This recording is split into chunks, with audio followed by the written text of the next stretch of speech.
hello everyone, welcome to our new amazing fresh interview podcast again with a Delhi police officer। तो आज है हमारे साथ lady police officer. तो introduction मैं तो दूंगा नहीं, तो मैम मैं आपको रिक्वेस्ट करता हूँ कि आप अपना एक शॉर्ट इंट्रोडक्शन दे दीजिए। और first of all welcome to our channel. Thank you so much Pratham for inviting me. And बहुत अच्छा लगा कि आपने स्टूडेंट्स के लिए टाइम निकाला है अपने बिजी शेड्यूल में से। तो ध्यान से एक एक चीज़ सुनना मैम की भी, बहुत सारे आपको लाइफ लेसन्स मिलेंगे, पढ़ाई के लिए बहुत अच्छी स्ट्रैटेजीज मिलेंगी और बहुत कुछ जानने को मिलेगा, बहुत इंटरेस्टिंग रहने वाला है। तो कंप्लीट देखना। तो मैम शॉर्ट इंट्रोडक्शन आप दे देते। Hello everyone, thanks Pratham again for inviting me here and I am sub inspector Deepa Tilthiya और अभी मैं फ़िलहाल सीलमपुर पुलिस स्टेशन में पोस्टेड हूँ। ये मेरी फर्स्ट पोस्टिंग है। सो आपने देख लिया मैम की फर्स्ट पोस्टिंग है। तो मैम अभी एक फ्रेश ऑफिसर हैं सर्विस के अंदर, तो बहुत कुछ आपको पता चलेगा ट्रेनिंग के लिए, स्टडीज़ की स्ट्रैटेजीज़ के लिए, जो लोग ज्वाइन करना चाहते हैं। बाकी जो लोग नहीं भी ज्वाइन करना चाहते उनको लाइफ लेसन्स बहुत ज़्यादा मिल जाएंगे स्टोरीज से। ओके, सो मैम किसी भी एक पर्सन की, किसी भी एक ह्यूमन बीइंग की शुरुआत होती है उसकी स्टूडेंट लाइफ से। तो आप इस पोस्ट पे आज, तो क्या आप एक ब्रिलियंट स्टूडेंट रही हैं स्टार्टिंग से? बहुत ज़्यादा जो रहते हैं टॉपर्स वाले, वैसे रही हैं आप? एग्जैक्टली मैं वैसे ही एक टॉपर स्टूडेंट रही हूँ। मतलब स्टार्टिंग से ही जो होता है ना कि शायद मैं 4th या 5th क्लास से फर्स्ट रैंक लाती थी और वो मेरा कभी चेंज ही नहीं हुआ फर्स्ट रैंक का सिस्टम। ओके तो ये मीन्स मैम टॉपर्स में से रही हैं, ठीक है। तो ऐसा नहीं है कि अब जो नीचे वाले बच्चे हैं वो ऐसा सोचे कि टॉपर्स के लिए इंटरव्यू रहने वाला है। नहीं, ऐसा कुछ भी नहीं है। आप लोगों को बहुत कुछ सीखने को मिलेगा, ठीक है। आप लोग भी क्योंकि अचीव कर सकते हो। सो ठीक है मैम, जैसे आपने बोला कि आप फर्स्ट रैंकर्स में से रही हैं, हमेशा पढ़ाई में ज़्यादा इंटरेस्ट रहा है, ठीक है। बट आपके लिए बहुत ज़्यादा टफ है कि आप इस सर्विस में, डिफेंस में, पढ़ाई वाला बच्चा डिफेंस में आना इट्स टू डिफिकल्ट, क्योंकि डिफेंस में फिजिकल भी क्लियर करना होता है, बहुत सारी चीज़ें क्लियर करनी होती है। तो ठीक है, हम इस पे आते हैं। मैम थोड़ा सा आपका बैकग्राउंड जानना चाहूँगा। आप कैसे फैमिली बैकग्राउंड से, आपका क्वालिफिकेशन बैकग्राउंड कैसा है, मतलब कैसा रहा स्टार्टिंग आपकी? एक्चुअली मेरा जो बैकग्राउंड है, मैंने स्कूलिंग की है MP में, जो पिपरिया है वहाँ पचमढ़ी हिल्स के पास, उस जगह से मैंने स्कूलिंग की है और 12th तक की है। और उसके बाद फिर मैं आई हूँ कॉलेज भोपाल। कॉलेज में मैंने किया है इलेक्ट्रिकल इंजीनियरिंग और 4 इयर्स का ग्रेजुएशन जो कि होता है। इंजीनियरिंग स्टूडेंट है आप। कहते हैं ना इंजीनियर सब कुछ कर सकता है। यस। सो आपने इंजीनियरिंग की है? जी बिल्कुल। ओके, सो उसके आगे अब एक इंजीनियरिंग स्टूडेंट रहे हो आप, तो मतलब क्या ऐसा टर्निंग पॉइंट आया, कहाँ दिमाग घूमा कि मतलब डिफेंस की साइड जाना है, मतलब क्या ऐसा पॉइंट आया? बिल्कुल भी ऐसा नहीं सोचा था मैंने कि मुझे डिफेंस साइड जाना है। मेरा एक्चुअल जो अलग एम था, एक अलग ही एग्ज़ाम का था, बट कुछ कंडीशंस ऐसी आई थी जिस वजह से मुझे, जैसे गो विद द फ्लो होता है ना, कि एग्ज़ाम चलो दे दिया, ये वाला दे दिया। वैसे मुझे एग्ज़ाम्स देना बहुत पसंद था। मैं बैंकिंग, RPF, रेलवेज़ के, SSC सारे एग्ज़ाम्स दिया करती थी और लकीली मेरा सिलेक्शन मतलब हो जाता था। प्रीलिम्स मेरे सारे ही निकल चुके थे, बट मुझे सबसे ज़्यादा पसंद जो आया वो SSC CPO था। ओके जी। और ये जो लेट पोस्टिंग हुई है वो बिकॉज ऑफ कोविड। बिल्कुल। ओके, सो मैम आपने इतने सारे एग्जाम्स दिए और आप बोल रहे आपका क्लियर हो जाता था, तो मतलब आपके लिए तो ऐसा हो गया होगा जैसे डेली का ब्रेकफास्ट हम डेली डिनर करते हैं, तो मतलब आपके लिए तो आम बात लगती होगी। मतलब कैसी फीलिंग आती थी कि यार, कभी ऐसा लगा आपको किसी भी एग्जाम में, मतलब कभी बाय चांस कि यार ये नहीं निकलेगा, कभी ऐसे आया किसी एग्जाम के लिए आया? वो डिपेंड करता है। अब जैसे अगर मुझे इंजीनियरिंग का जो गेट का एग्जाम होता है, मुझे उसमें इंटरेस्ट बिल्कुल भी नहीं था। मुझे नॉन टेक्निकल पसंद था। तो अगर मैं वो गेट के बारे में सोचती थी, मुझे लगता था नहीं मुझसे नहीं होगा ये, और या फिर मुझे बहुत ज़्यादा टाइम लग जाएगा इसमें। तो सबका अपना अपना एक सब्जेक्ट होता है जो स्ट्रॉन्ग होता है। तो मुझे ये लगता था कि मैं नॉन टेक्निकल एग्जाम्स में ज़्यादा अच्छा परफॉर्म कर सकती हूँ। ओके।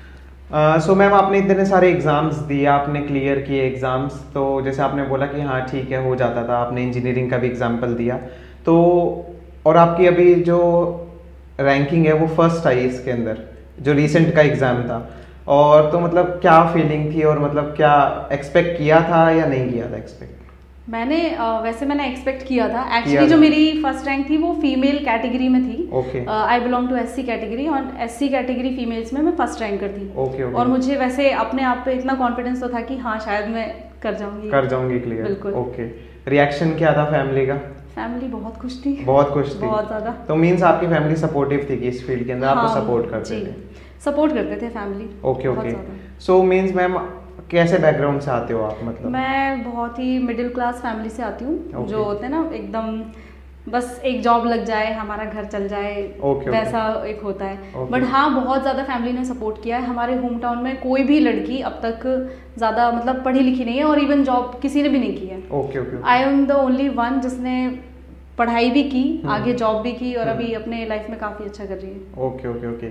सो मीन्स आपको भी प्राउड है, पेरेंट्स को भी प्राउड है। ओके, सो ये तो हो गया आपका स्टूडेंट लाइफ। ओके, तो आप इस फील्ड के अंदर हो इस टाइम, तो मतलब आपको क्या लगता है कि जो एक पुरानी वाली जो एसआई थी, मतलब जो पुरानी एक जो दीपा थी और एक एसआई दीपा, क्या डिफरेंस देखते हो आप?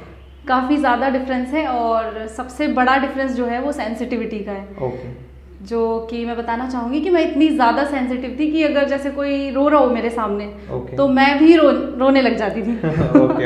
हाँ, लेकिन अब यहाँ इस फील्ड में आके ऐसा है कि थोड़ा सा स्ट्रांग बन गई हूँ। मैंने अपनी ज़िंदगी में पहली बार एक पोस्टमार्टम देखा था, कंप्लीट पोस्टमार्टम, जो शायद मैं पुरानी दीपा तो देख ही नहीं पाती, बेहोश हो जाती डेफिनेटली। ओके। तो मतलब ये आपको थोड़ा डिफरेंस लगा इसमें? हाँ, ओके। सो मैम जैसे आप पहले से पढ़ाकू तो थे ही, तो क्या आप मतलब डिसिप्लिन भी थे या डिसिप्लिन आफ्टर फोर्स ज्वाइन करने के बाद आया आपके? Discipline, I was extremely disciplined. मतलब मैंने 2018 मई में मेरा ग्रेजुएशन खत्म हुआ था। उसके बाद मैंने पढ़ाई शुरू की, 8 महीने की पढ़ाई की सिर्फ, और पर डे 8 आवर्स ओनली। कभी कभी कम हो जाता था तो कभी कभी ज़्यादा भी हो जाता था। ऑन एन एवरेज 8 आवर्स, लेकिन वो 8 आवर्स बहुत फोकस्ड होते थे। कि अगर जो भी टाइम में मैं पढ़ रही हूँ, I will not even drink water. हाँ, मतलब मैं इतनी ज़्यादा डिसिप्लिन थी कि अगर 30 मिनट का मैंने टाइमर लगा रखा है कि मुझे इस 30 मिनट में ये पढ़ना है, तो मैं उस बीच में शायद ना वॉशरूम जाऊँगी, ना मैं पानी पीऊँगी, ना कोई और काम करूँगी। तो ऐसा डिसिप्लिन रखना पड़ा। इसीलिए 8 मंथ्स में शायद हो पाया। सो ये आपका 8 मंथ्स का मतलब जर्नी थी सिलेक्शन 8 मंथ्स की जर्नी थी। ओके। सो जैसे कि मैम, जैसे एक एस्पिरेंट होता है तैयारी करने के लिए, वो जैसे और लोगों से भी ये सुनते हैं या मतलब ऐसा लगता है उसे, 4 दीवारी के अंदर बंद हो जाओ, 12 घंटे 24 घंटे 48 घंटे पढ़ो, तो कुछ ऐसा है या ये वहम है? बस कह सकते हैं, depends on each and everyone कि मतलब मेरे साथ ये था कि मैंने जो मेजर डिस्ट्रैक्शंस थे उनको अवॉइड किया था। जैसे मैंने अपने होम टाउन की 3 शादियां थी जो बैक टू बैक मिस की थी। और मुझे बहुत सुनने मिलता था कि ऐसी कौन सी तुम्हारी पढ़ाई चलती है और ये वो दुनिया भर की बातें। बट अगर आपको करना है तो सेक्रीफाइसेस तो करने पड़ेंगे। मतलब मैं डिसिप्लिन से ज़्यादा मेन अगर किसी चीज़ को इंपॉर्टेंस दूंगी तो वो सेक्रीफाइस है। अगर आपको अपने गोल्स पाने हैं तो आपको सेक्रीफाइस करने पड़ेंगे, डिसिप्लिन ऑटोमेटिकली आ जाएगा फिर। ओके। सो जैसे कि मैम आप ऐसे एरिया से बिलोंग करते हो, बहुत बैकवर्ड एरिया एक तरह से कहने को। बिल्कुल। सो मतलब क्या फीलिंग है आपकी कि हाँ, एक बैकवर्ड एरिया से निकल के आना, एक दूसरे स्टेट से दूसरे स्टेट की पुलिस में आना, मतलब क्या फीलिंग है या मतलब क्या एक्सपीरियंस रहा है? थोड़ा बहुत ही मतलब एक्साइटिंग फीलिंग भी कह सकते हैं। ओके। और इमोशनल फीलिंग भी कह सकते हैं, क्योंकि आप अपने घर को छोड़ के आए हो किसी और स्टेट। एक मतलब जॉब के लिए इवन। लेकिन एक होता है कि यूनिफॉर्म जब आपके पास होती है तो बहुत प्राउड फील होता है। मतलब कोई और जॉब के लिए अगर मैं अपने घर छोड़ के आती तो शायद इतना अच्छा नहीं लगता, लेकिन अगर मैं पुलिस फील्ड के लिए आई हूँ घर छोड़ के, तो मुझे फिर भी प्राउड फील करते हैं और मेरे फैमिली मेंबर्स भी प्राउड फील करते हैं। तो बहुत अच्छी बात है ये। और सो मैम, जैसे कि फर्स्ट ऑफ ऑल थोड़ी सी एस्पिरेंट्स के लिए हम कुछ टिप्स एंड स्ट्रैटेजीज आपसे जान लेते हैं कि कोई भी गर्ल है, चाहे वो एज अ कांस्टेबल, चाहे एसआई की, जो मेन है एसआई की प्रिपरेशन, जो एक गर्ल या कोई भी बॉय एक एस्पिरेंट कर रहा है, तो कुछ बुक्स अगर आप शेयर करना चाहो उनके लिए अपनी बुक लिस्ट में से।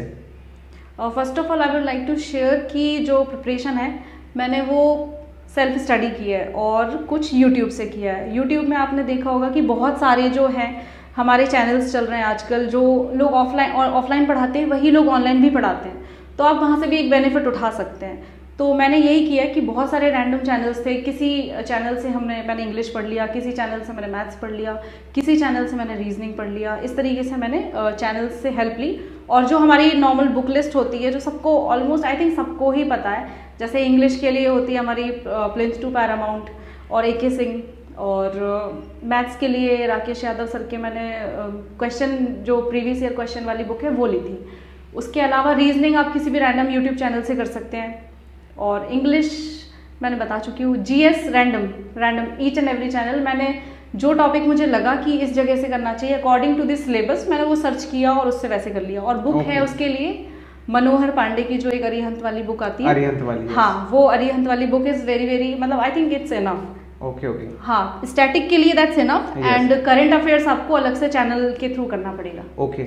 सो मैम जैसे बहुत सारे कैंडिडेट्स के माइंड में मिथ रहता है कि जब तक हम लाखों की कोचिंग नहीं लेंगे तब तक हमारा सिलेक्शन नहीं हो सकता, तो इस पर आप क्या अपनी राय देना चाहोगे स्टूडेंट्स को? कोचिंग के लिए मैं स्टार्टिंग से ही बताना चाहूँगी कि मैंने बचपन से कभी भी मैं कोचिंग नहीं गई हूँ, और ना मैंने लाइब्रेरी की शक्ल देखी थी कि कैसी होती है लाइब्रेरी। ओके। जैसे एक रहता है ना कि बच्चों को ये रहता है हम लाइब्रेरी में ही पढ़ेंगे जाकर, तो मतलब आपका क्या कहना है कि मतलब लाखों रुपए की कोचिंग करना जरूरी है या मतलब सेल्फ स्टडी से भी किया जा सकता है क्रैक? ऑब्वियसली सेल्फ स्टडी से किया जा सकता है, वो वही मैं कह रही हूँ कि ऐसा होता है ना कि हम किसी को देख लेते हैं कि यार इसने कोचिंग किया है, इसने ये किया है और हमें वही करना है, पर ऐसा नहीं है। अगर आपको अपने आप पे कॉन्फिडेंस है कि आप कर सकते हो तो फिर आप सेल्फ स्टडी पे जाओ, और कॉन्फिडेंस नहीं है तो डेफिनेटली फिर आपको कोचिंग पे जाना चाहिए, क्योंकि हमें अल्टीमेटली चाहिए कॉन्फिडेंस पेपर में बैठने के लिए। अगर कोचिंग से आ रहे हो तो फिर कोचिंग जाओ, नो इश्यू। ओके। हाँ, सो आपने जैसे YouTube से किया और आपका फैमिली बैकग्राउंड भी थोड़ा ऐसा था कि आप कोचिंग वैसे मेरे हिसाब से अफोर्ड भी नहीं कर पाते, सो आपने YouTube से किया तो मतलब आपको कोई गाइड करने वाला था या खुद से ही रिसर्च किया आपने? गाइड करने वाला तो कोई भी नहीं था। ओके। हाँ, मैं और मेरा भाई हम दोनों ही साथ में पढ़ा करते थे, तो YouTube चैनल्स वगैरह सर्च किया करते थे कि ये टॉपिक यहाँ से, वो टॉपिक वहाँ से। मतलब मैथ्स का जो सब्जेक्ट है मैंने पर्टिकुलर एक चैनल से नहीं किया, उससे भी मैंने शायद 4-5 चैनल से किया होगा कि ये टॉपिक इसका अच्छा है, वो टॉपिक उसका अच्छा है, इस तरीके से कवर करना पड़ा। मतलब मेहनत काफी लगी रिसर्च में कि ये चैनल वो चैनल, बट बेस्ट कंटेंट निकाल के आप पढ़ो, स्ट्रैटेजिकली पढ़ो तो ज्यादा फायदा होगा। सो आप सबको इस चीज़ से एक चीज़ सीखने को मिलती है कि रिसर्च बहुत ज़्यादा ज़रूरी है किसी भी चीज़ के लिए। अगर आप रिसर्च नहीं करोगे तो कोई आपके हाथ में लाके नहीं दे देगा। मैम को भी किसी ने हाथ में लाके यूनिफॉर्म नहीं दे दी, ऑफर लेटर नहीं दे दिया, ना कि पोस्ट दे दी। हर एक चीज़ के लिए रिसर्च करनी पड़ती है कि हमें अगर इस जगह जाना है। आप लोग मेरे से काफ़ी सारे कैंडिडेट सिलेबस पूछते हो आके, तो सिलेबस आप लोग इजीली खुद रिसर्च कर सकते हो, क्या सिलेबस है इसका, कैसे पढ़ना है, बट आपको यहाँ गाइडेंस मिल गई कि बुक कौन सी ली जाए, क्या किया जाए। तो मैम जैसे SI के लिए क्या कुछ चीजें माइंड में रखे एक कैंडिडेट, क्या क्या चीजें, लाइक शायद इंग्लिश इसके लिए बहुत ज्यादा इंपॉर्टेंट है, बहुत ज्यादा इंपॉर्टेंट है, क्योंकि जो Tier 2 का एग्जाम होता है वो कम्प्लीटली इंग्लिश बेस्ड होता है, और मैं इसीलिए काफी कॉन्फिडेंट थी क्योंकि मेरी इंग्लिश स्टार्टिंग से ठीक है। मैं इंग्लिश मीडियम स्कूल से पढ़ी हूँ, तो इंग्लिश में मुझे फुल कॉन्फिडेंस था। तो आई वाज लाइक कि बस प्रीलिम्स का भी मुझे कॉन्फिडेंस था, बस मुझे ये था कि फिजिकल मेरा हो जाए, और जो कि बहुत मुश्किलों से हुआ है। उसकी शायद स्टोरी मैं मतलब बहुत ज़्यादा लंबी है, बट बहुत मुश्किलों से हुआ था, मैं इतना बताना चाहूँगी। Physical seriously. सो आप मतलब मीन्स ये है कि आप रिसर्च करो अपना काफ़ी। मैम कुछ यूट्यूब चैनल्स अगर आप रिकमेंड करना चाहो, कुछ आपके माइंड में हो, 1-2 नाम कुछ फेमस? बहुत रैंडम, आई थिंक एक तो स्टडी स्मार्ट करके था, और हमारे जो माय पाठशाला एक चैनल था इंग्लिश के लिए, और कोई टॉपिक है जैसे पैरा जंबल्स है, वो नियॉन क्लासेस से मैंने कर लिया था। ये मैं इंग्लिश का बता रही हूँ, बाकी मैथ्स के लिए एक इवन कोचिंग सेंटर भी एक अच्छा चैनल है। ओके। और रैंडम चैनल मतलब कि आप सर्च कर लीजिए अकॉर्डिंग टू द टॉपिक, और फिर आप जिसका आपको समझ आए, आपको समझ आए, राइट। सो मेन चीज ये। अब जैसे कुछ लोग मैं मतलब कुछ लोग कहते हैं कि राकेश यादव सर का बहुत बेस्ट है टेक्निक्स, तो उनकी ऑब्वियसली टेक्निक्स बेस्ट है, पर मुझे थोड़ा उतनी समझ नहीं आई। मुझे किसी और टीचर से समझ आया तो मैंने उनसे पढ़ा। तो इसी तरह आपको रिसर्च करना पड़ेगा एक बार। सो आपने मतलब YouTube चैनल से स्टडी करके ये सब किया क्लियर, तो मतलब ये बहुत ही रेयरली हो पाता है। आजकल हर एक बच्चा कोचिंग के पीछे भाग रहा है। ओके, सो आप एक लाइव एग्जाम्पल हो सभी स्टूडेंट्स एस्पिरेंट के लिए कि जो लोग ये अपने पेरेंट्स को फोर्स करते हैं या बहुत ज़्यादा अपने फ्रेंड्स के इन्फ्लुएंस में आके कोचिंग ज्वाइन करने चले जाते हैं कि हमें कोचिंग ज्वाइन करनी है, तो ये चीज़ें आप लोगों को अपने माइंड से मिथ निकालना पड़ेगा कि सिलेक्शन कोचिंग पर डिपेंड नहीं करता, आपकी अपनी मेहनत पे करता है। ओके, आप अभी सुन रहे हो, अभी मैम को सुन रहे हो, अभी मुझे सुन रहे हो, हम आपका सिलेक्शन नहीं करा देंगे, मैम आपका सिलेक्शन नहीं करा देगी। सिर्फ और सिर्फ मेन होता है गाइडेंस, रिसर्च और आपकी प्रैक्टिस और आपका हार्डवर्क, दैट्स इट। अगर आप इस पर प्रॉपर फोकस्ड हो इन सब चीज़ों पर, ये 3-4 चीज़ें, तो आप इजीली क्रैक कर सकते हो किसी भी चीज़ को। सो मैम जैसे आपने ये चीज़ क्रैक की, तो एग्ज़ाम से पहले जैसे आपको डर तो था ही नहीं कि मैं क्लियर नहीं कर पाऊंगी या ऐसा कुछ तो था ही नहीं स्टार्टिंग से, बट मेन चीज़ जो आपने बताई फिजिकल का सबसे बड़ा आपको डर था। हाँ। क्योंकि एक पढ़ाकू बच्चा फिजिकल जरूरी नहीं है कि वो क्लियर कर जाए। सो अगर आप थोड़ा शॉर्ट में बताना चाहो कि थोड़ी फिजिकल की जर्नी की कैसे आपने स्टार्ट किया, फिजिकल कैसे मन, क्योंकि माइंड प्रिपरेशन इज मस्ट, जब तक माइंड प्रिपेयर नहीं होगा तो कैसे, आपने कैसे प्रिपेयर किया अपने आप को कि मेरे को मैदान में उतरना है? जब मेरा ग्रेजुएशन खत्म होने वाला था उस टाइम तक मुझे आइडिया भी नहीं था कि पुलिस जॉब्स में क्या क्या होता है, फिजिकल भी चाहिए होता है, सारी चीज़ें, मुझे कोई भी आइडिया नहीं था। मैंने दिया था RPFSI का 2018 वाला एग्जाम। ओके। हाँ, वो दिया था मैंने और उसमें मेरा प्री क्लियर हो गया था। I got 112 marks out of 120। सो बहुत ज़्यादा मार्क्स थे ये, मतलब रैंकर्स के जो होते हैं उस टाइप के मार्क्स थे, तो मुझे पता था मेरा हो जाएगा। बट मुझे पता चला कि इसमें फिजिकल होता है, और मैंने जब चेक किया तो आई वाज लाइक कि running, long jump, high jump, ये मैंने कभी कुछ नहीं किया था अपनी लाइफ में। तो I had only 23 days to prepare for that. तो ऑब्वियसली बात है 23 डेज में कोई भी प्रिपेयर नहीं कर सकता। तो फिर मुझे याद आया कि हाँ, SSC CPO का एग्जाम भी आने वाला है। मैम तब भी मैं इसमें एक चीज इंटरप्ट करना चाहूंगा आपको, कि आपने बोला कि 23 डेज में कोई प्रिपेयर नहीं करना चाहेगा, तब भी आप मैदान में उतरे थे वो चीज करने के लिए। तो वो चीज आप लेकर आए। एक होता है कि बैठ जाना कि कर नहीं सकते हम, बट फिर भी ये चीज मैम ने मेरे को पहले बता दी थी, इसलिए मैंने ऐड कर दिया। कहीं आप सोचो कि हो ही नहीं सकता कुछ भी, ऐसा कुछ नहीं सोच के बैठना। तो आप तब भी मैदान में उतरे थे, क्या सोच के उतरे थे? जरूरी था, वो मैदान में उतरना जरूरी था। अगर मैं उस टाइम मैदान में नहीं उतरी होती तो शायद मैं इस जगह आज नहीं बैठी होती। क्योंकि उस टाइम मैदान में उतरी तो एक पुश मिल जाता है ना, एक स्टार्टिंग हो जाती है किसी चीज़ की। मैंने वहाँ से स्टार्टिंग की, मेरे पूरे पैरों में स्वेलिंग आ गई थी, सर ने बहुत मेहनत कराई थी।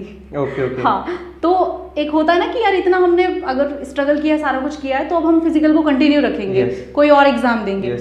फिर मुझे याद आया कि SSC CPO का एग्जाम होने वाला है, तो आई वाज लाइक कि अब मैं इस प्रिपरेशन को कंटिन्यू रखूंगी। फिर मैंने 3-4 महीने प्रैक्टिस की, अच्छे से प्रिपरेशन किया। उस टाइम काफ़ी हेल्थ इश्यूज भी आए, बिकॉज एक सेडेंट्री लाइफस्टाइल से निकल के अगर आप कुछ ऐसा करते हो फिजिकल एक्टिविटीज़, तो बहुत प्रॉब्लम होती है। तो बहुत उसमें भी हुआ। एंड लास्ट मोमेंट पे मेरा फिजिकल की डेट आई 23rd July, and I got injury on 28th June. हाँ, मैंने इतनी मेहनत से सारी प्रिपरेशन की एंड आई वाज लाइक कि क्या हो गया ये, मतलब मैं खड़े भी नहीं हो पा रही थी। ओके। हाँ, मतलब बहुत खराब हालत थी उस टाइम पे मेरी।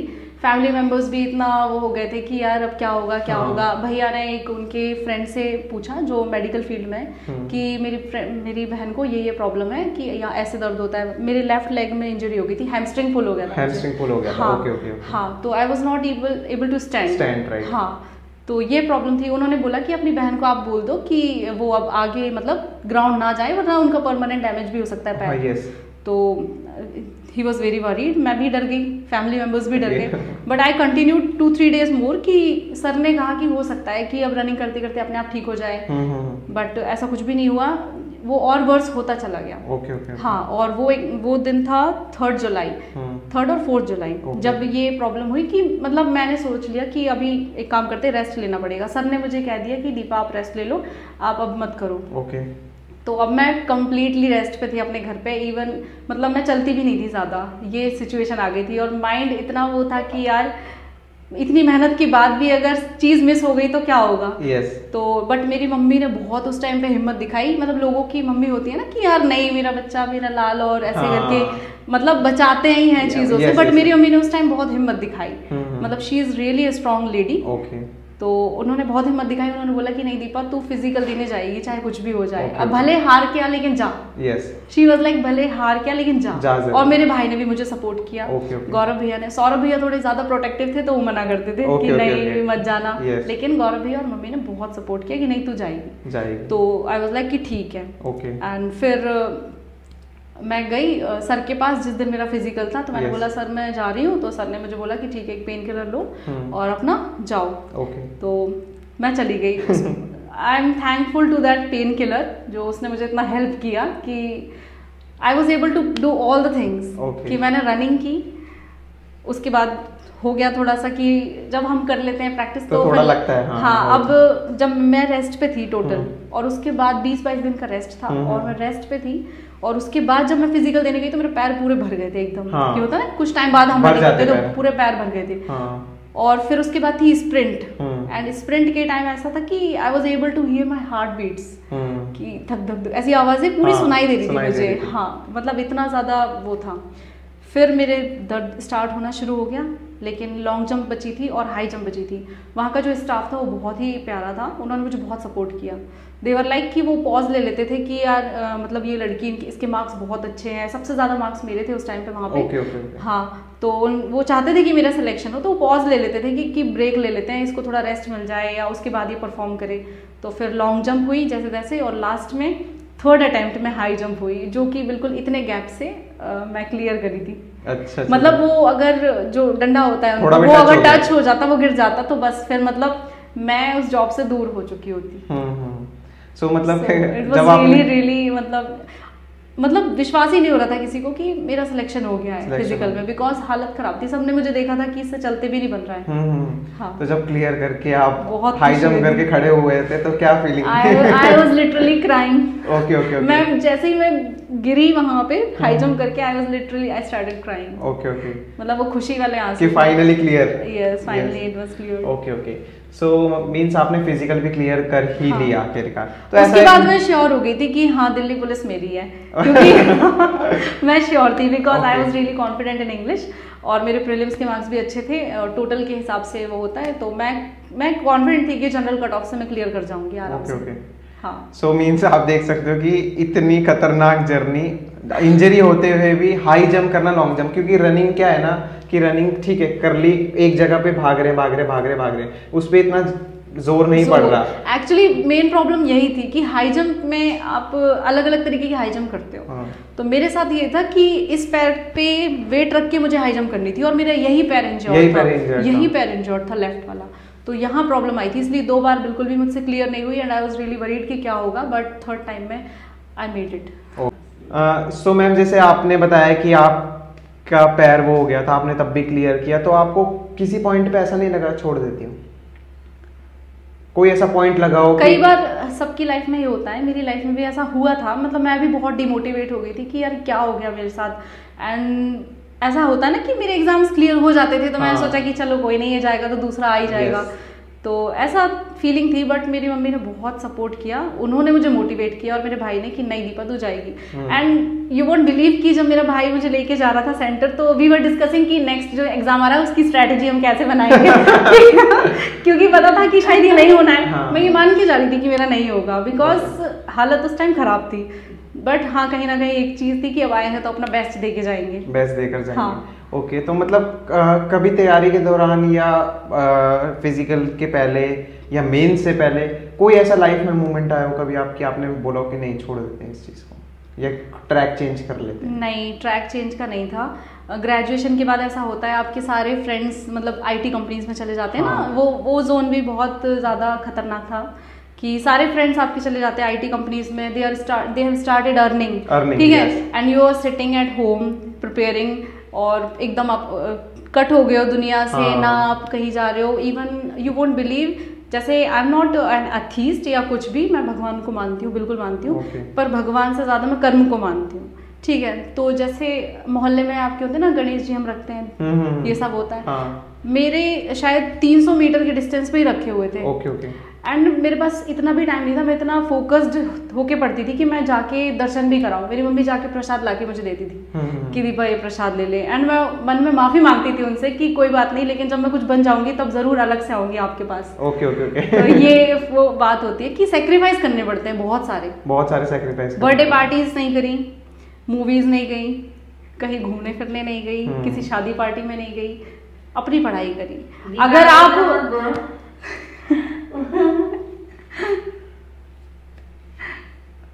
बहुत ज्यादा मतलब ये है ना कि आपकी है ना कि हाँ स्टार्टिंग से आपने बहुत नीचे से, और विदाउट फादर करना बहुत ज्यादा डिफिकल्ट होता है, बहुत ज्यादा। 2015 में फादर नहीं रहे थे, तो उस टाइम से मेरा जो ट्रैक, यही आप तुमने जो पूछा ना कि डिफेंस में एकदम से कैसे आ गया, मैंने कभी नहीं सोचा था।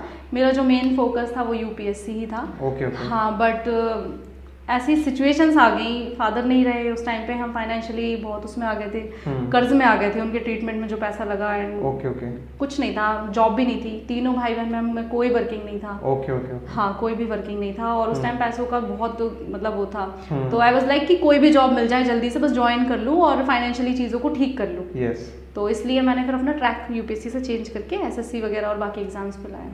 क्योंकि यूपीएससी को आपको बहुत ज्यादा अलग टाइम देना पड़ता है। उसमें ऑब्वियस सी बात है, टाइम लगता ही है। अगर कोई ऐसे बोले 8 महीने में एसएससी हो सकती है, 8 महीने में यूपीएससी नहीं हो सकती, दैट्स वेरी प्रैक्टिकल। यस, हाँ। सो आपको बहुत सबको रियलिटी जानने को मिल रही है कि सैक्रिफाइस हर एक जगह है। ओके, अब जैसे आप में से काफ़ी सारे कैंडिडेट्स, अपने से मैं रिलेट करता हूँ, मेरे पास आके बोलते हो आप लोग कि हमें बस अर्न करना है, जल्द से अर्जेंट चाहिए। अब मैम भी बोलती कि अर्जेंट चाहिए मुझे, बल्कि मैम की फाइनेंशियल कंडीशन आपको पता चल गई कि कैसी हो चुकी थी। विदाउट फादर, जो इनकम करने वाला इंसान है वही नहीं है घर के अंदर, तो सब हट गया ना, पैसे ही हट गए। और इसमें अगर मैम भी वो जल्दबाजी कर देती कि हाँ मेरे को 10-15 हज़ार की नौकरी करनी है, कुछ भले ही माइंड में हो सकता है मैम आपके आया हो कभी कि मैं जी कहीं ज्वाइन कर लूँ, मैं एटलीस्ट फाइनेंस सही कर लूँ। मेरे माइंड में आया, मैंने सोचा कि यार अब मुझे कोई आईटी कंपनी ज्वाइन कर लेनी चाहिए, ऐसा वैसा।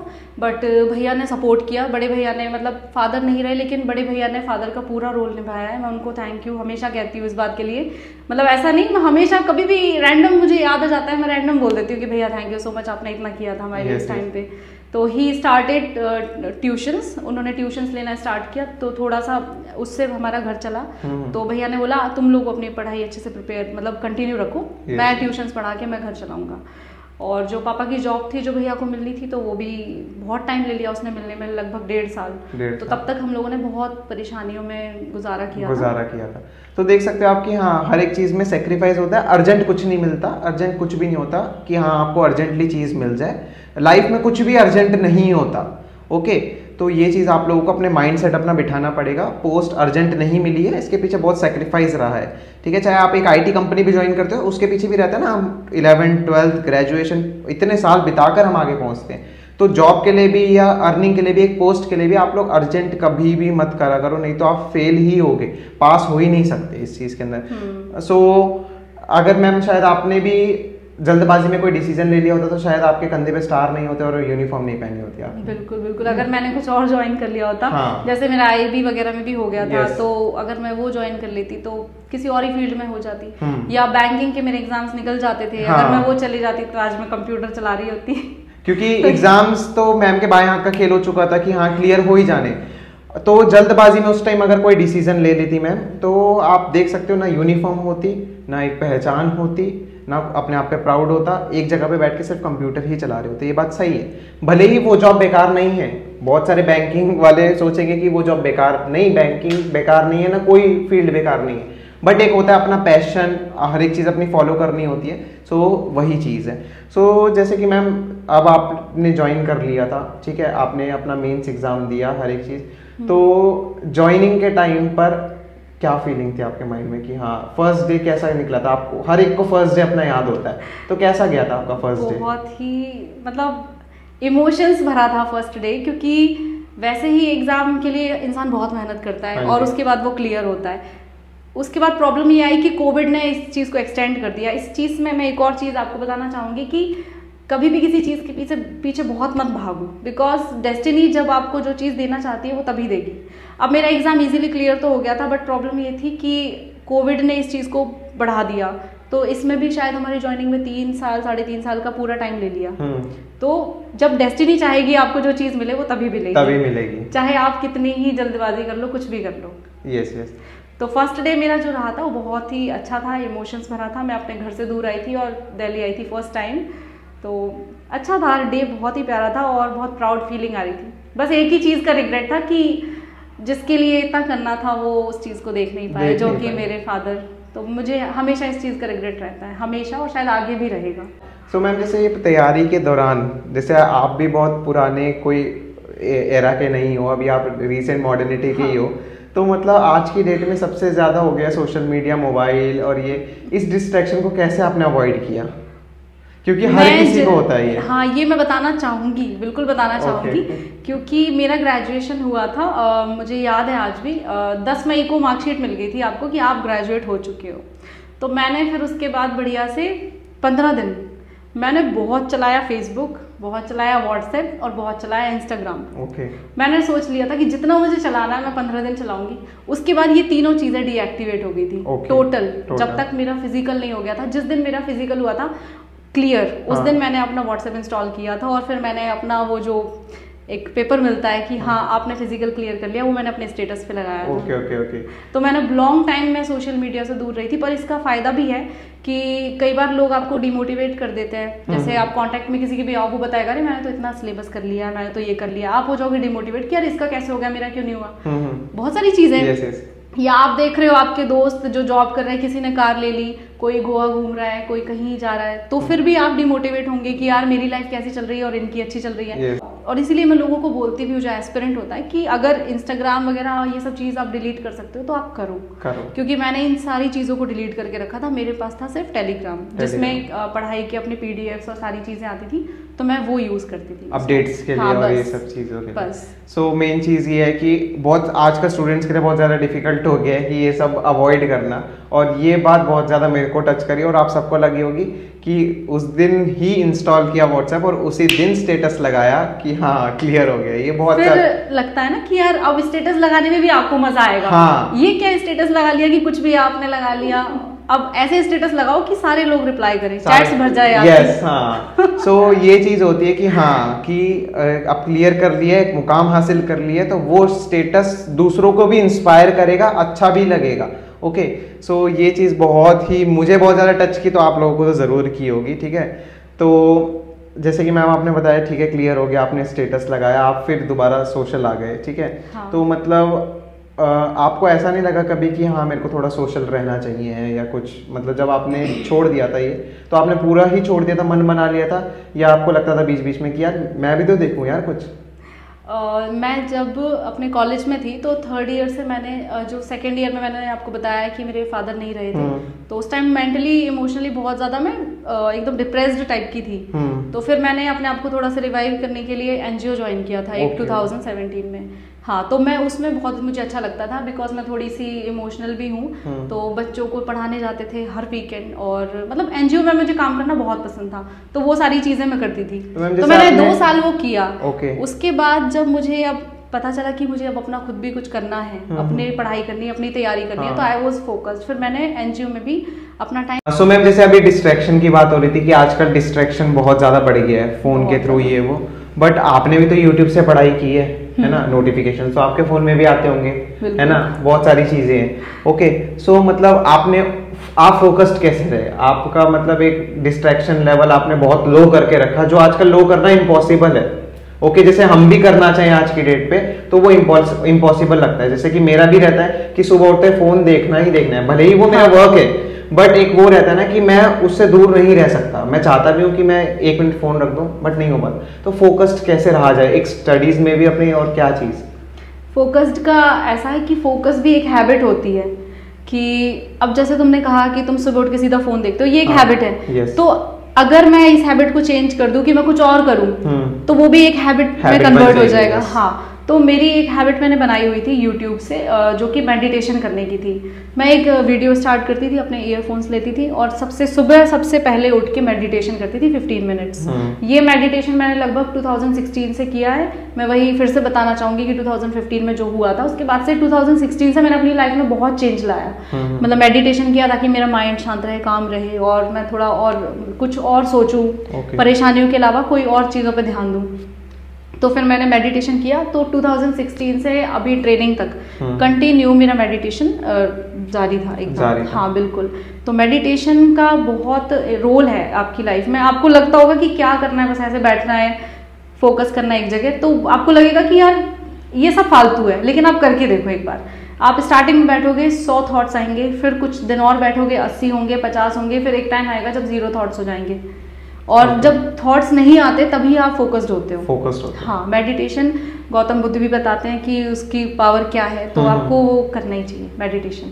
सो मींस मेडिटेशन का बहुत अच्छा रोल रहा है आपकी लाइफ के अंदर, और आपके सिलेक्शन में हो चाहे फोकसिंग में हो। आपको देखो ये स्ट्रैटेजी भी मिल गई कि कैसे फोकस्ड रहा जा सकता है।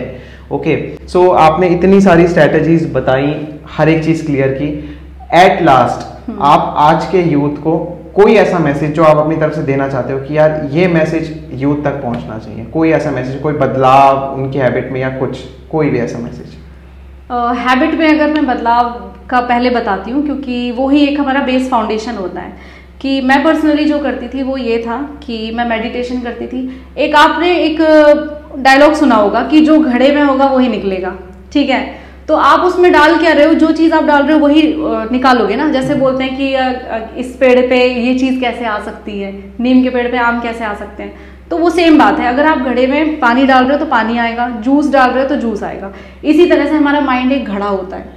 तो उसमें मैं क्या करती थी कि जब हम सो के उठते हैं वो घड़ा एकदम खाली है, अब आपने उस खाली घड़े से मेडिटेशन किया और उसको और एकदम एनर्जाइज किया। उसके बाद मैं बुक्स रीड करना पसंद करती थी, जैसे हमारी जो सेल्फ हेल्प बुक्स हैं, द 80-20 प्रिंसिपल और द पावर ऑफ हैबिट और one small step can change your life, है ना। इस टाइप की जो बुक्स होती हैं जो हमें बहुत हेल्प करती हैं, तो मैंने काफ़ी बुक्स इस टाइप की पढ़ी हैं। तो हम अब मेरे उस घड़े में क्या हुआ, चीज़ें अच्छी अच्छी गई, ठीक है। उससे यही फ़ायदा होता है कि मैं जैसे 20 ways टू प्रोक्रेस्टिनेशन हमें रिमूव करने के 20 तरीके, वो एक बुक है, बहुत प्यारी है। तो उससे मुझे पहले ही सुबह उठते ही पता चल गई कि मुझे क्या क्या चीज़ें नहीं करना है, जिससे मैं प्रोक्रेस्टिनेट ना करूँ, कुछ अच्छा ही करूँ। तो आपने घड़े पे अगर अच्छी चीज़ें डाली हैं तो अल्टीमेटली घड़े से बाहर अच्छी चीज़ें ही निकलेंगी। ऐसा नहीं है कि बिल्कुल संत बनना है, संत नहीं बनना है। और जो बोलते हैं 12 घंटे 14 घंटे, भाई मैं तो हाथ जोड़ के बोलती हूँ उनकी बात मत माना करो।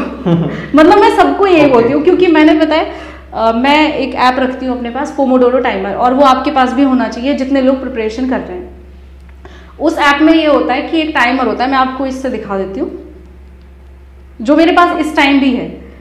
ये एप्लीकेशन होती है पोमोडोरो टाइमर। इसमें 30 मिनट्स का टाइमर होता है जो हम चालू कर देते हैं, ठीक है। और उसके बाद 30 मिनट्स तक, जैसे मैं इस टाइमर को स्टार्ट करूँगी तो 30 मिनट्स तक मैं कुछ भी नहीं करूँगी, मैं पानी भी नहीं पीऊँगी, जैसे मैंने स्टार्टिंग में बताया। तो उससे बनता है हमारा फोकस कि आप अपने आप को कंट्रोल करने की कोशिश करोगे कि 30 मिनट्स तक मुझे फ़ोन भी नहीं छूना है। उस फ़ोन को आपने साइड में रख दिया और आपने अपनी पढ़ाई कर रहे हो, ना आपकी मम्मी आपको डिस्टर्ब करेगी। आप पहले ही सबको बोल दो कि इस 30 मिनट तक कोई मुझे डिस्टर्ब नहीं करेगा। नाम से जो सबसे हमारा बेस्ट क्वेश्चन है हमारे चैनल का, जो हम हर एक ऑफिसर के आगे रखते हैं, कि कभी मूवी देखकर ऐसा लगा है कि ये सिंघम मैं ही हूँ, कोई ऐसी वर्दी वाली आप पिक्चर देख रहे हो, अपने आप को फील किया हो, उसके अंदर एक गूज़बम्स आते हैं अपने अंदर, तो वैसा कभी लगा है? वैसे ही लगता है। और जब स्टार्टिंग में आप वर्दी पहनते हो तो बहुत ही अच्छी फीलिंग आती है, बिल्कुल सिंघम वाली फीलिंग आती है। और जब लोग भी आपको बोलते हैं, कमेंट करते हैं कि लेडी सिंघम या कुछ ऐसे, तो बहुत अच्छा लगता है सीरियसली। बट जो प्रैक्टिकल लाइफ है वो बहुत डिफरेंट है। तो आप मूवीज़ के हिसाब से मत चलो, आप चलो प्रैक्टिकल लाइफ के हिसाब से और अपनी मेहनत करते रहो बस। तो वही है, जैसे हम बोलते हैं real life and real life both are different. तो यही चीज़ है कि हाँ, हम बोल तो देते हैं कि हाँ सिंघम और ये चीज़, तो जो टीवी में दिखाया जाता है वही नहीं होता है हमेशा, कि गाड़ियाँ उड़ रही हैं, है ना, फाइटिंग हो रही है, ऐसा कुछ नहीं होता है। रियल लाइफ बहुत ज़्यादा डिफरेंट होती है और डिफिकल्ट भी होती है बहुत ज़्यादा। एक और बात मैं बताना चाहूँगी, मैं बताना चाहूँगी स्पेशली फीमेल्स के लिए, क्योंकि मैं खुद भी अपने होम टाउन से पहली लड़की थी जिसने मतलब आगे पढ़ाई करी और जॉब करी, और अब बहुत ज़्यादा मुझे रिस्पेक्ट दी जाती है उन्हीं लोगों के द्वारा जो बुराई करते थे। तो बहुत अच्छी फीलिंग आती है। मैं चाहती हूँ कि आप भी वो फीलिंग लो, ठीक है, आप भी मेहनत करो। और मैं स्पेशली फीमेल्स को इसलिए बोलती हूँ क्योंकि हम बोलते हैं ना इक्वलिटी, तो ऐसे चिल्लाने से इक्वलिटी नहीं आएगी, आपको भी कुछ करना पड़ेगा उसके लिए। अगर बोलो कि नहीं हमें इक्वलिटी मिलनी चाहिए, तो ऐसे कैसे कोई तुम्हें इक्वलिटी, कोई चीज़ है जो तुम्हें कोई ऐसे दे दे, वो आपको अर्न करनी पड़ेगी। आप भीख में मत मांगो इक्वलिटी, आप अर्न करो उस चीज़ को, कमाओ। अब मैंने भी तो उस चीज़ को कमाया है, मैंने इक्वलिटी ऐसे नहीं मांगी, मैंने भी इक्वलिटी को कमाया है। मेरे घर वाले भी मेरी रिस्पेक्ट करते हैं और सब मेरी रिस्पेक्ट ऐसी सिचुएशन होने के बाद भी आपने कमाया है। बिल्कुल बिल्कुल। सो वही चीज़ है कि आप देख सकते हो कि मैम ने एक ओपन इनवाइट दिया है कैंडिडेट्स को, एस्पिरेंट्स को। तो एट लास्ट मैम, अगर आप 2 लाइन हमारे चैनल के लिए अगर कुछ बोलना चाहें तो। बिल्कुल। प्रथम चौधरी का channel is very very amazing. जब इन्होंने मुझे रिक्वेस्ट भेजा कि मैम आपके साथ इंटरव्यू करना चाहते हैं, तो मुझे बहुत अच्छा लगा, क्योंकि मैंने इनकी प्रोफाइल विजिट करी। और जो एक मेन हमारा एक टॉपिक है अनएम्प्लॉयमेंट, जिसकी वजह से लोग सुसाइड भी कर लेते हैं इवन, तो वो चीज़ में अगर आप किसी की हेल्प कर रहे हो तो उससे बड़ी हेल्प कोई नहीं है, क्योंकि वो एक ऐसी चीज़ है जिससे किसी की पूरी ज़िंदगी संवर सकती है, और किसी एक इंसान की नहीं बल्कि उसके पूरे परिवार की ज़िंदगी। तो ये जो हेल्प है जो तुम कर रहे हो एम्प्लॉयमेंट देने में, तो वो मुझे सबसे ज़्यादा अच्छा लगा, इसलिए मैंने सोचा कि मुझे जाना चाहिए तुम्हारे साथ एक इंटरव्यू के लिए। Okay, thank you so much ma'am, आपने इतना अच्छा मैसेज दिया स्टूडेंट्स के लिए, इतना अपने बिजी शेड्यूल में से आपने टाइम निकाला, थैंक्स अ लॉट। और जो भी कैंडिडेट्स हैं सबको, आप लोगों को अपने अपने आंसर्स मिल गए होंगे कि क्या स्ट्रैटेजी रहनी चाहिए, क्या चीज़ें रहनी चाहिए, हर एक चीज़, ठीक है। और बाकी और भी आपके पास कोई क्वेरीज हो, ठीक है, तो मैं मैम का इंस्टाग्राम पे डाल दूंगा। मैम को कभी टाइम मिला तो अब मैम रील्स के द्वारा भी आप लोगों को बहुत सारा कंटेंट प्रोवाइड कर ही देंगी इन फ्यूचर, आने वाले फ्यूचर में, ठीक है। सो मेक श्योर कि आप फॉलो कर सकते हो उधर से मैम को जाके, ओके। और आपने इतनी अच्छी बातें हमारे चैनल के लिए भी बोली, so thank you so much, okay. So finally and करते हैं अब हमारा ये पॉडकास्ट जो इंटरव्यू है। होप सो आप सबको बहुत ज़्यादा पसंद आया होगा, ठीक है। तो लाइक ज़रूर कर देना अगर आपको, और आपको जो जो बातें अच्छी लगी हो कमेंट सेक्शन में ना वो बातें लिखकर जरूर बताना। मैम भी पढ़ेंगे उन बातों को कि मैम की कौन सी बात आपको अच्छी लगी, ठीक है। कौन कौन सी बातें आप अपनी लाइफ में लाना चाहोगे, आपकी लाइफ से वो मैच करती है, वो कमेंट में लिखकर एक शॉर्ट में जरूर बताना कि क्या आपको सबसे अच्छा लगा, ओके। सो मिलते हैं नेक्स्ट अमेजिंग इंटरव्यू पॉडकास्ट में। तब तक के लिए तैयारी करते रहो और मेहनत करते रहो और आगे बढ़ते रहो ऐसे ही। Best of luck. जय हिंद। जय Hind. Thank you so much.